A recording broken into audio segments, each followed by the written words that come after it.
Hello, everybody. It's Roadblock here on the free to play. I'm feeling a little bit better.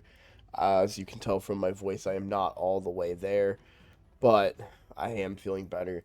I got some much needed rest today and yesterday, and we're recovering quite well. So, hopefully, I don't have too much longer of the symptoms, and I can get back to normal somewhat. But I'm probably going to cough periodically because as I talk for long periods of time, it makes me need to cough. So I'm going to apologize in advance for that. All right, lots of stuff to talk about. So, first of all, we have some interesting stuff going on. So, we have a summon pool. Now, you've heard me say before, I'm not a fan of these for a free to play account. It is notoriously hard to get the required amount of prism shards to make one summon. So I want to make sure that that's that taken into consideration. Um, this particular one I actually feel like is a bit weaker than most. Um, I will say that as a free to play player, you should most likely pull just to try and get yourself a Geomancer. Uh, Geomancer is just that good, and you want to be able to do what you can to try and get him when you have a better chance. Like the percentages of you getting a Geomancer here are really good, and you saw what Geomancer did for my account. I mean, he launched my account forward a couple by months. If you were to lay out raid in the term of like, okay, well, this time should be spent in the early game, this time should spend in the mid game, and he basically sped me up into the mid game and out of the early game. So Geomancer is a big winner here. Most of these legendaries are pretty decent. I haven't had a chance to play with the owl yet, but I like the kit for the owl. Lady Kimmy is a big part of my Hydra team on the main account. Herndig sounds is supposed to be very good. I've not had him, nor do I have direct experience with him. One thing I think people may sleep on is Sylar is really solid for uh, turn meter control and decreased speed, as well as an AoE on both of the attacks. Because this is just a places. So both of the attacks are also AoE. So like you could do stun set stuff like that. So I know Sylar has some interesting potential in her kit. uh, I don't know how to say him if it's Duck or Duke, but Duke sounds better. So uh, Duke the Pierced is a good decreased attack and decreased defense on the same ability champion, kind of like Stagnite.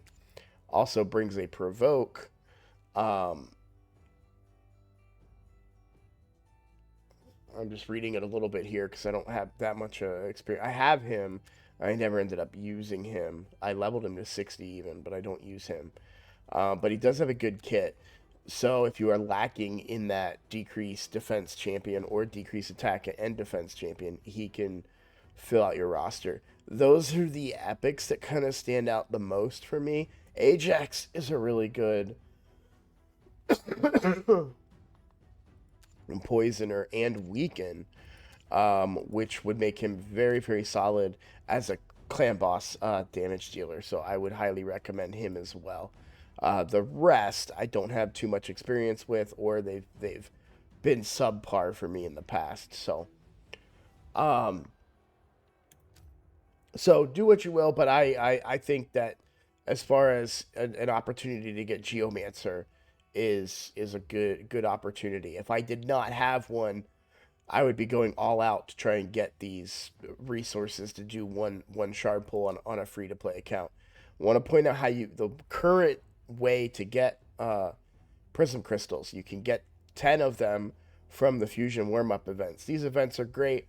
All you need to do is take an item, any item, to 12, and that's going to get you your points. I recommend doing that. You could do a 6-star to 8, and then a 5-star to 8 or something along those lines. Just take a piece just take a piece to 12.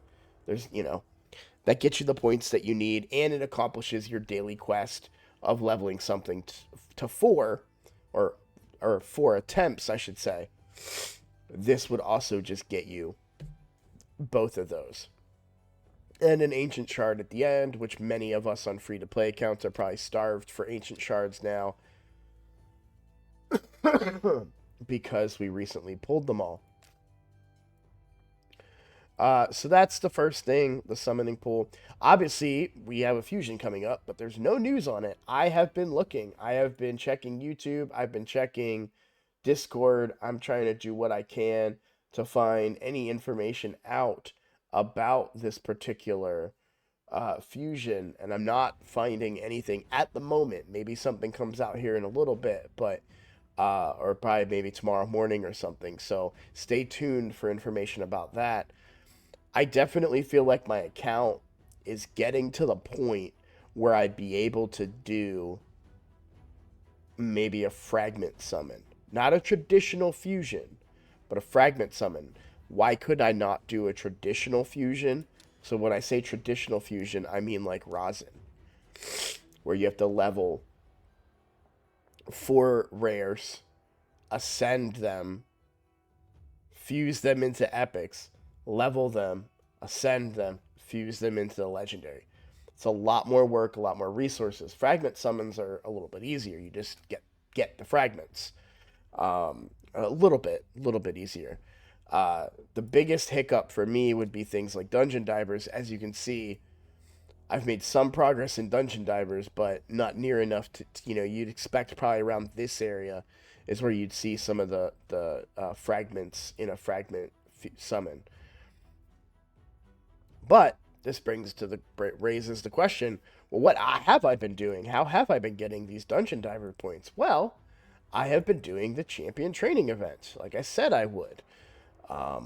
Obviously, I took a lot longer to do it. I talked about doing it several days ago, and I've been in bed instead of playing the game. But today, I felt strong enough to put some time into the game, and I have done exactly what I said I would do. So you can see here, using my trick, or well, not my trick, but the brew trick, I've been able to generate quite a bit of points here, all the way up to the Chaos Dust so far. I'm pretty confident that I can finish it out on the energy I have at the moment.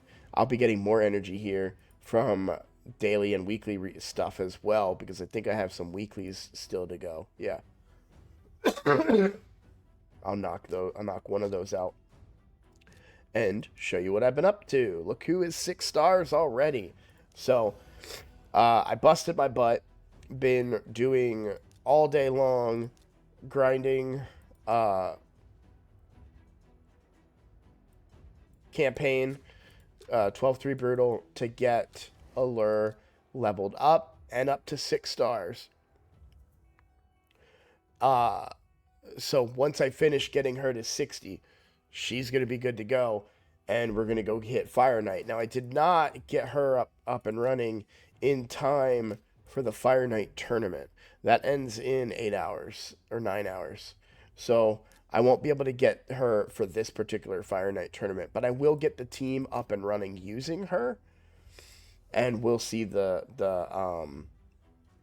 I'll be able to show you guys just how valuable she is for Fire Knight, and how I've been able to, and how much she has helped the account.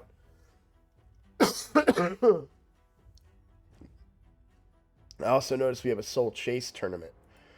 I'm often torn about which ones I want to go for with my souls. Now, you can see I have a lot of points saved up. The tournaments are based on the souls that you get, where the event is just based on, you just get default costs for the type of soulstone you spend. I don't know which one I want to save for. I'm gonna think on it. You could go for both. I go for both on my main account. Um, and to be honest, I'm so starved for souls on this account that I really think I need to go for them. Oh, by the way, I noticed something, and maybe I mentioned this when I pulled her, but I don't remember pulling her. I mean, a lot has happened in the last couple of days. I don't remember pulling an Ugo. Actually, maybe I do remember. I think I remember now. I pulled her and talked about how Deacon does a lot of what I would want her to do for me, uh, minus the mini cleanse, which would be quite valuable to be honest. But I was like going through my roster and I was like, wait, when did I get an Ugo? It kind of threw me for a little bit of a loop there. So, um, okay.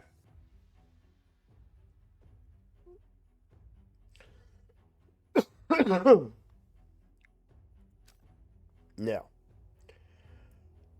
so I showed you guys Allure. We've gone over the specialist summon pool. I don't think there's any real new news. I did not go hard on this Forge Pass, and that is more so because of uh, my own. Uh,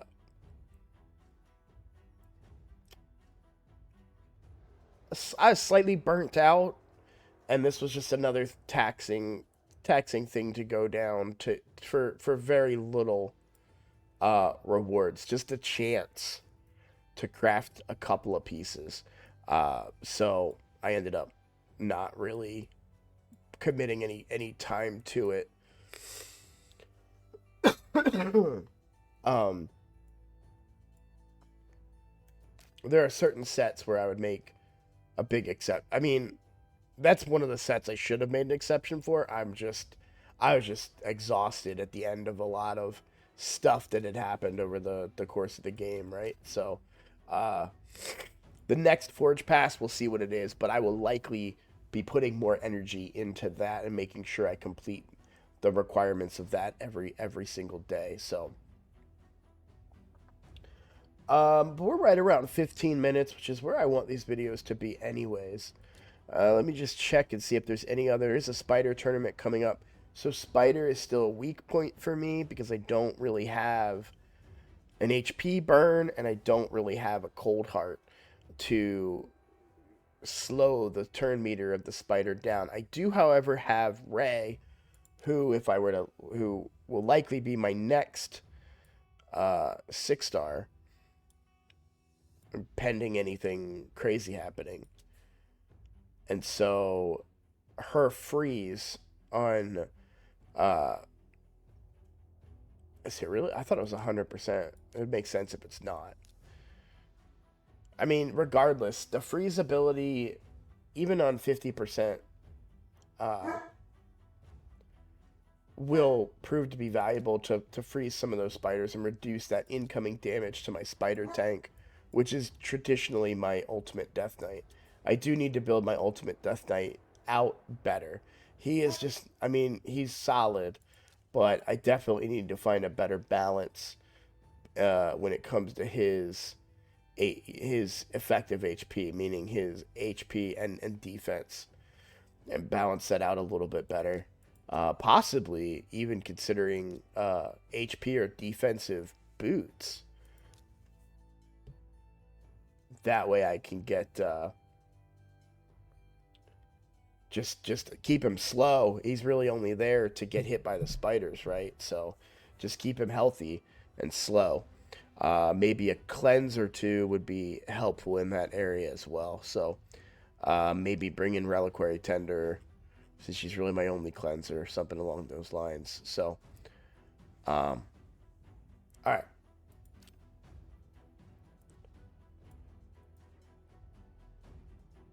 I think that's pretty much everything that I wanted to go over. I can't think of too much else.